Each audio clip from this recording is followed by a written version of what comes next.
Fala pessoal, eu sou o Renzo Frigeri, mais um episódio do PatasCast aqui com vocês.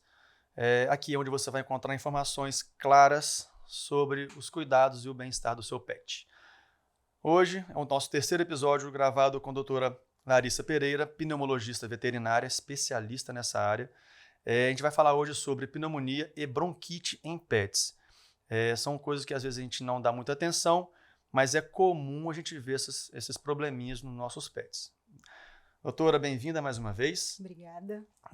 Eu gostaria inicialmente que você diferenciasse um do outro, a pneumonia e a bronquite. Beleza, vamos lá. A bronquite, né, é uma situação, uma doença inflamatória das vias aéreas inferiores, né, dos brônquios, da árvore brônquica.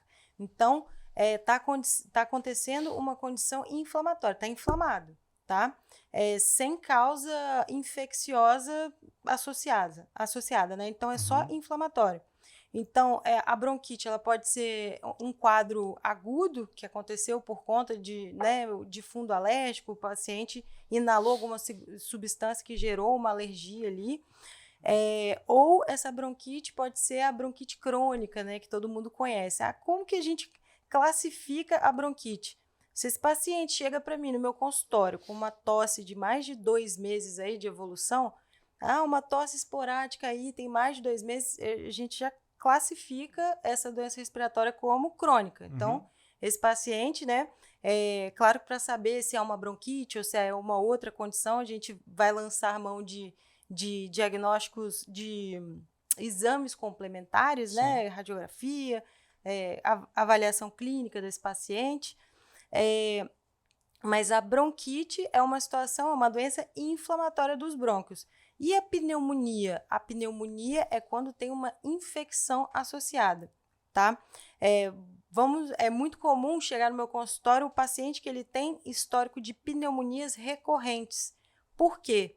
Porque esse paciente ele tem uma bronquite crônica, ele tem uma inflamação que acontece de forma crônica, ele não é tratado, o aumento da inflamação gera a maior produção de secreção de muco, tá? E aí bactéria se aproveita dessa maior produção de muco e faz uma infecção ali secundária. Então, a pneumonia é secundária a uma inflamação que está ali e não foi tratada, né? Normalmente são esses casos que a gente pega. Tá. Sobre sintomas, tosse e espirro. É alguma coisa comum em cães ou é sempre que acontecer é um alerta? Tosse e espirro. Normalmente a gente também tosse, espirra de forma assim, Bem esporádica, bem né? esporádica. Quando é algo bem esporádico, a gente não precisa se preocupar, né?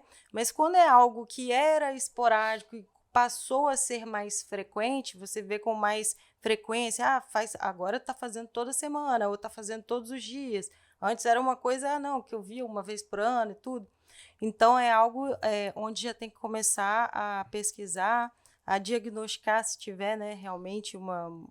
Sim, mas aí você falou sobre a bronquite, é uma inflamação, não necessariamente tem uma infecção. Isso. Visualmente, como é que a gente consegue identificar? Como é que uma pessoa em casa ela conseguiria já diferenciar uma bronquite? Quais são, então, os sintomas mais característicos dessa doença que as pessoas podem, a partir daí, já ter o alerta para procurar por um tratamento veterinário? Olha, depende muito. Existem casos onde o paciente ele tem uma bronquite exacerbada, ou seja, ele está numa crise de bronquite. Esse paciente ele vai estar num quadro feio também, igual os quadros de pneumonia são piores, mas o quadro, assim, o paciente vai estar tossindo muito e aquela tosse produtiva, normalmente. Como que você sabe que o paciente está com a tosse produtiva? Ele está lá tossindo. Aí no final ele faz um... que é uma tentativa de expectorar. Você sabe que aquela tosse é produtiva, tá? Sim. Então esse paciente ele está com tosse produtiva, faz esse no final, ele tem intolerância ao exercício, então ele anda um pouquinho, ele já não aguenta andar o que normalmente ele anda, né? Cansa fácil. Normalmente são as coisas que a gente observa primeiro. No caso da pneumonia, normalmente quando tem uma infecção associada, o que esse paciente, o que normalmente acontece? Ele tem alteração na fome dele, então às vezes esse paciente para de comer, Sim. esse paciente ele fica mais prostrado, esse paciente tem febre, né? É mais difícil. Secreção também? Nasal, dá pra ver? Secreção também. É mais comum na pneumonia, mas na bronquite também pode ter um aumento de secreção, né? Mas normalmente é mais do comportamento que a gente, né, pode pensar que isso daqui é algo mais grave, ou pode ser que tenha uma infecção associada. Porque esse paciente ele vai ficar prostrado, ele vai parar de comer, então assim, ele vai demonstrar outras coisas para a gente. Ele vai mostrar que ele está doente. Ele vai né? mostrar que ele está doente.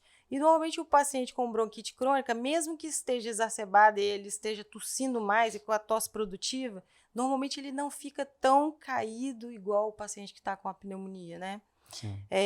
Mas aí como que a gente vai diagnosticar isso? Vai chegar no consultório, a gente vai fazer o exame físico, vai auscultar, porque existem diferenças na ausculta, a gente vai pedir exames complementares de sangue, radiografia. Então a gente precisa de todas as informações para poder fechar um diagnóstico. Tá. Complicações mais sérias disso daí. A bronquite, diferencial, né? Entre a bronquite e a pneumonia. A pneumonia é muito mais séria, né? Pode trazer a morte. Pode trazer a morte. Uma pneumonia, uma infecção, qualquer infecção, ela pode se tornar aí mais grave, né? Uma infecção generalizada e o paciente vira óbito. Mas isso daí, a pessoa tem um animal em casa com alguns desses sintomas, qualquer médico veterinário tem a capacidade de diagnosticar, de tratar? Sim, com certeza. Notou em casa, o paciente está tossindo, né?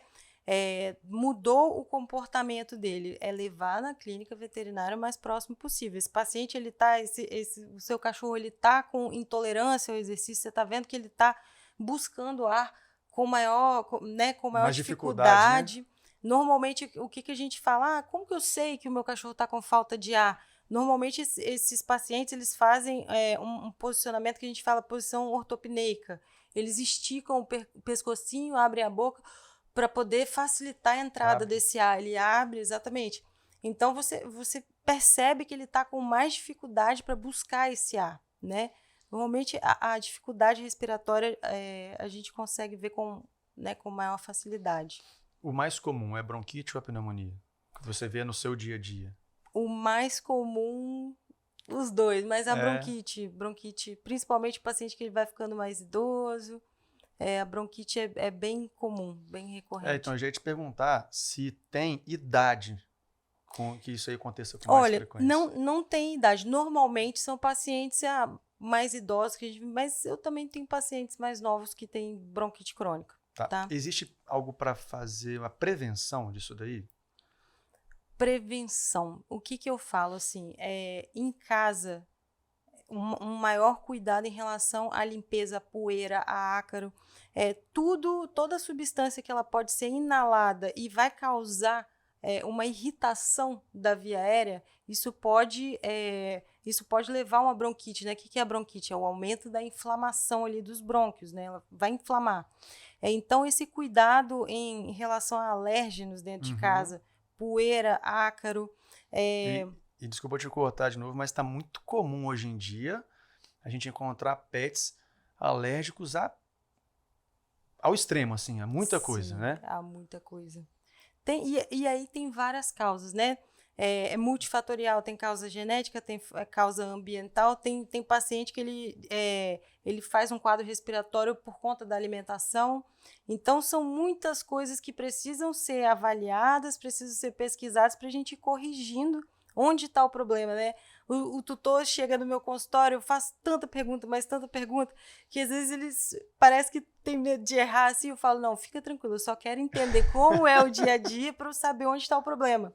Né? Quanto mais informação você tiver na anamnese, com melhor certeza, você chegar no diagnóstico, né? E aí, a gente falou isso aí é importante, né? Os alérgenos, principalmente na bronquite. E a pneumonia, que já é uma infecção, tem como prevenir de alguma forma? Normalmente, como que a gente previne a pneumonia, né? Dentro da medicina veterinária? Normalmente existe uma causa de base ali. Normalmente é uma inflamação crônica que já não era tratada, uma bronquite crônica, normalmente existe uma doença de base, né? Então, se o paciente ele faz esse acompanhamento, ele faz esse tratamento, a gente diminui a probabilidade de ocorrer uma pneumonia por conta, né, dessa doença de base. Mas as vacinas contra a gripe, elas são muito úteis para diminuir a chance de uma infecção, né? Sim, é o que eu falo. Vacina para gripe canina, para tracobronquite infecciosa. Tem que manter esses pacientes vacinados. Tem muita gente que não dá importância para essa vacina, né? Não dá importância. Aí faz faz lá só a múltipla e a de raiva e pronto. Raiva e acho que é isso. E não, é super importante fazer a contra a tracobronquite infecciosa. Muito importante fazer. Porque mesmo que isso não impeça eles de contrair, de fazer uma pneumonia, de pegar a doença, os sinais clínicos vão ser muito mais brandos, né? Como acontece, já conversamos antes em outro episódio, como acontece também com a vacina de gripe humana. É isso. Não impede que vai ficar gripado, mas vai diminuir os sintomas. Né? Exatamente. E aí, beleza, uma vez identificado, tratamento é difícil, é demorado, é complicado, como é que é? Depende muito, assim. Normalmente, o que acontece com esses pacientes? O paciente que tem uma bronquite crônica, como que é o tratamento? Ele tem uma doença crônica e normalmente ele chega para mim com essa doença exacerbada. Ele está, assim, o máximo de sinal clínico. Então, primeiro a gente tira esse paciente da crise, fazendo, claro, tratamento medicamentoso. Só que depois que você tirou esse paciente da crise, não adianta você largar para lá. Você tem que fazer o acompanhamento. Você tem que fazer agora me fugiu aqui a palavra. Você tira da crise e depois você faz a manutenção. Então, essa manutenção, na grande maioria dos casos, ela é contínua. Entendi. Tem predisposição para ter esses problemas? De raça, de porte? Não, né? Não. Normalmente, não tem. Eu tenho dos dois. Eu tenho grande e eu tenho pequeno lá. Tem algum período do ano que é mais comum aparecer esses problemas respiratórios? No inverno, normalmente, esses pacientes eles exacerbam mais. E eu falo assim... Por quê? Esclarece pra gente, a gente vê isso também nos humanos. Por que no inverno é quando a gente mais vê problema respiratório? Bom, existem algumas causas existem alguns fatores que a gente precisa prestar atenção. Tanto na temperatura do ar, temperaturas mais amenas, quanto a questão de umidade do ar. Quando o ar, no inverno, quando esse ar está mais... seco. Está mais seco. O ressecamento do ar. O ressecamento do ar vai irritar a mucosa do trato respiratório. Irritou a mucosa, aumenta a produção de secreção, aumenta a inflamação. Então, esse ressecamento do ar, essa diminuição da umidade do ar é muito prejudicial, muito prejudicial. Então, normalmente, esses pacientes, nessas épocas do ano, eles exacerbam mais. Mais no inverno, né? E no verão também tem essa exacerbação, por quê? Muito ar-condicionado. O ar-condicionado, depois de 2 horas ligado, ele reduz muito a umidade do ar. Então, esse paciente está ali ressecando via aérea, ressecando, né, respirando esse ar seco. Aumenta a irritabilidade ali. Exatamente. E o que eu indico normalmente para os tutores, né? Esses pacientes no verão eles não podem passar calor de forma alguma. Então, ar-condicionado tem que ficar ligado? Legal, mas então liga um umidificador de ar no ambiente, faz uma nebulizaçãozinha com soro fisiológico ali, não precisa ser por muito tempo, mas só para umidificar a via aérea, para você ajudar esse paciente. Né? São algumas estratégiazinhas que a gente usa. Você falou em nebulização. Creio que não seja muito fácil fazer nebulização em qualquer cachorro. Né? Se é difícil fazer numa criança, imagina fazendo um cachorrinho agitado. Tem alguma técnica, alguma dica que você dá?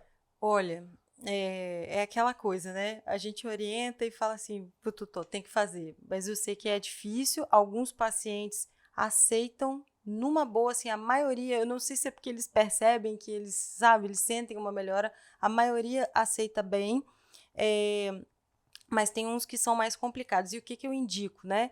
O uso de nebulizadores mais silenciosos, de malha vibratória, né? Membrana vibratória, os portáteiszinhos, então, pega um paciente, pega um Spitz, um que é mais agitado, então, assim, põe no colo, você ali no colo, um reforço positivo, às vezes você dá um petisquinho, Aí pega esse nebulizador que não faz barulho, né? E você coloca ali, não precisa colocar totalmente no rostinho dele, vai colocando aos poucos. Então, assim, é você tentar mesmo acostumar.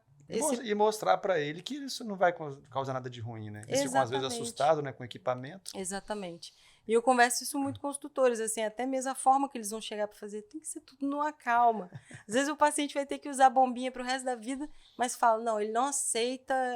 Então, assim, vai desensibilizando, vai deixando o espaçador ali do lado, deixa ele ter contato com aquilo ali. Então, mas é um processo, para alguns pacientes é mais difícil, mas eu falo assim, a gente vai ter que fazer, porque o tratamento é esse, né? E vamos devagarzinho, mas a gente vai conseguir.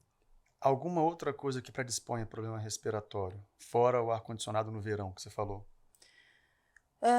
Bom, o inverno, né, que a gente falou, mas assim, inalantes que podem ser irritativos para mucosa. Tá, a gente tinha conversado um tempo atrás, foi sobre outras doenças que podem, às vezes, predispor na época do verão, tem muito carrapato, por exemplo, né? Doenças infecciosas de base causando uma maior inflamação pulmonar. A gente pega quadro respiratório por quê?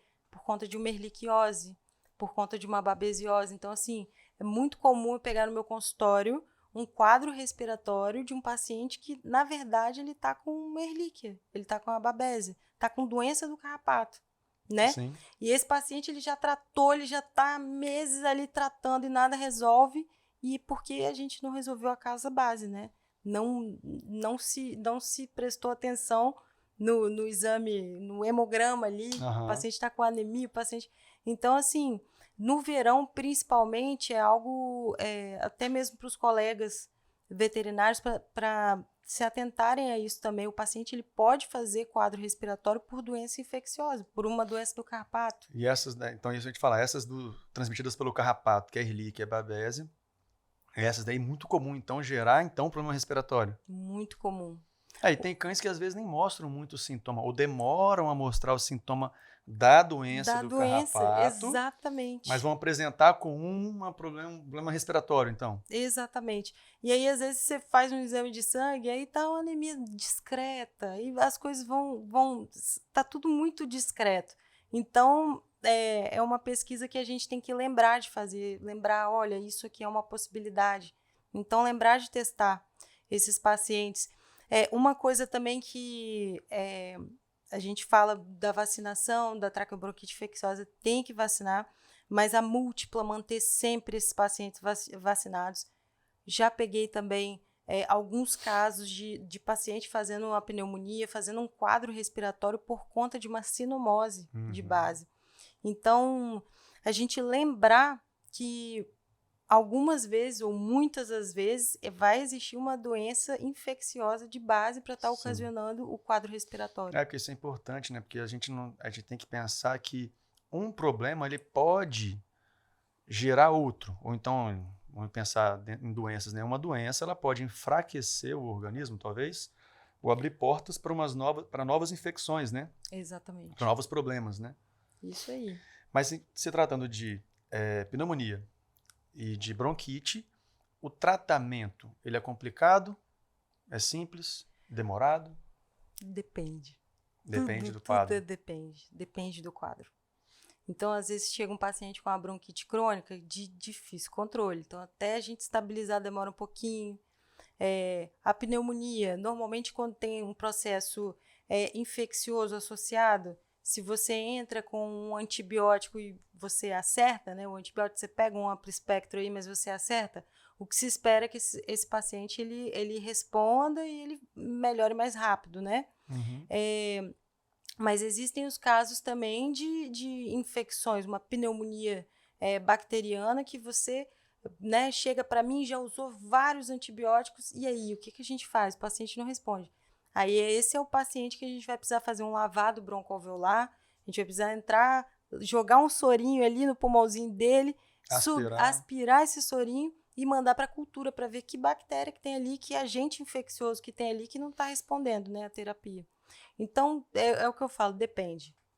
Tá, então assim, o que a gente tem que atentar, tosse e espirro com frequência, Médico veterinário, Isso aí. não é isso? Isso. Porque às vezes eu vejo muito comum as pessoas minimizarem, né, ou tipo, tirarem por menos alguns sintomas que são importantes, que se não forem tratados, pode gerar um problema muito mais sério futuramente, né? Sim.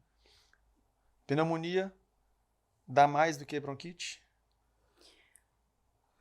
Não, bronquite dá mais do que pneumonia. É mais comum? Eu Talvez, pego mais. talvez por ter esses cãezinhos mais sensíveis, uns cãezinhos que são mais atópicos, né, que têm alergia a tudo. Esses pacientes, normalmente, eles são mais acometidos. A gente vê mais na rotina. E em gatos, eu já reparei muito, os persas, esses gatos que têm também um focinho muito achatado, Aham. eles têm muito problema respiratório. Eu observo muito eles com secreçãozinha no nariz. Secreçãozinha. Quando o paciente tem uma secreçãozinha, que é aquela aguinha mesmo, aquela coisa mais translúcidazinha, aí você vê que ele espirra só quando Uma passa vez um ou outra. desodorante ou algum perfume, algum inalante forte ali, ele vai espirrar, aí é normal, tá? Não é algo que a gente tem que se preocupar tanto. Normalmente, felinos, o que a gente mais atende assim é o paciente que chega pra gente com asma felina, né? A bronquite asmática. Sim. Tá joia. Bom, se vocês gostaram das informações, se vocês pegaram aqui informações que são importantes para vocês identificarem esses problemas nos seus cães, lembrem-se, cachorro com secreção frequente, com cor na secreção, um animalzinho que está com um espirro frequente, com tosse frequente, procure por um médico veterinário. Porque agora, o que é aparentemente simples, pode virar um problema muito sério para você tratar depois. Obrigado. Se vocês gostaram, comentem, se inscrevam no canal, tragam para a gente assuntos que sejam interessantes que a gente vai trazer para vocês aqui também. Doutora Larissa, muito obrigado mais uma vez pelos esclarecimentos, pelas informações trazidas. Espero que tenha sido útil para vocês e que vocês aproveitem bastante essas informações. Até a próxima.